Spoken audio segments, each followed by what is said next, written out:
पठानों की इस्लामी तारीख। पठान को अफगान कहते हैं।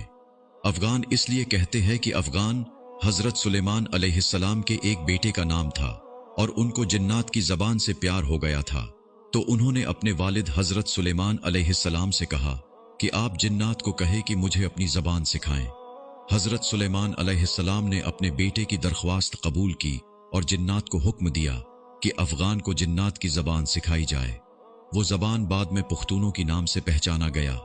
पठान की असलियत और कौमियत के बारे में जो दलाइल हैं वो ये कि पठान हजरत इब्राहीम अलैहिस्सलाम की औलाद में से हैं और हजरत इसहाक अलैहिस्सलाम के औलाद हैं और कौमियत से बनी इसराइल है। अंग्रेज मवर्रिखीन लिखते हैं कि पठान कौम अर्जीनिया की एक हिस्से में रहते थे।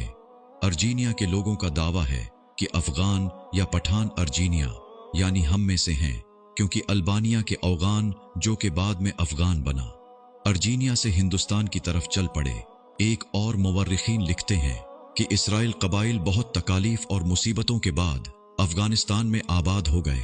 जब नबी करीम सल्लल्लाहु अलैहि वसल्लम ने इस्लाम की तबलीग शुरू की और लोग जोक दरजोक इस्लाम में दाखिल होने लगे, तो उस वक्त पठान कौम का सरदार, जिसका नाम कैस अब्दुर रशीद था, अपने पूरे खानदान के साथ हजरत मोहम्मद सल्लल्लाहु अलैहि वसल्लम की हुजूर में हाजिर हुआ और हजरत मोहम्मद सल्लल्लाहु अलैहि वसल्लम के हाथ पर बेअत करके मुसलमान हो गए।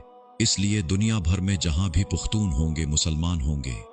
दुनिया में पुख्तून ही वाहिद कौम है जिसमें इस्लाम के बगैर कोई मजहब नहीं। अगर पुख्तून से पूछा जाए कि आप पहले मुसलमान हैं या पुख्तून, तो जवाब होगा कि मैं 5000 साल से पुख्तून हूं और 1400 साल पहले मुसलमान हूं। अफगान कौम को पठान क्यों कहा जाता है? जब काफिरों ने मक्का पर कब्जा कर लिया तो हजरत मोहम्मद सल्लल्लाहु अलैहि वसल्लम ने हजरत खालिद बिन वलीद रजी अल्लाहु अन्हु को हुक्म दिया कि जाओ अपने अफगानियों को बुलाओ। जिहाद के लिए खालिद बिन वलीद रजी अल्लाहु अन्हु अफगानिस्तान चले गए और अफगान सरदार कैस अब्दुर रशीद को नबी करीम सल्लल्लाहु अलैहि वसल्लम का पैगाम अरसाल किया। कैस अब्दुर रशीद के क़यादत में लश्कर मक्का मुकर्रमा की तरफ रवाना हुआ। शाम को सहाबा कराम ने नबी करीम सल्लल्लाहु अलैहि वसल्लम को खुशखबरी सुनाई कि अफगानी लश्कर आते ही काफिरों का कत्ले आम शुरू कर दिया और तमाम काफिरों का खात्मा कर दिया। और मक्का मुकर्रमा यहाँ पूरा मक्का नहीं बल्कि मक्का मुकर्रमा का कुछ हिस्सा मुराद लिया है, जिस पर एक दूसरा कबीला काबिज था को अफगानियों ने फतह कर लिया। तो उसी लम्हे नबी करीम सल्लल्लाहु अलैहि वसल्लम के मुबारक ज़बान पर ये अल्फाज आए बतान।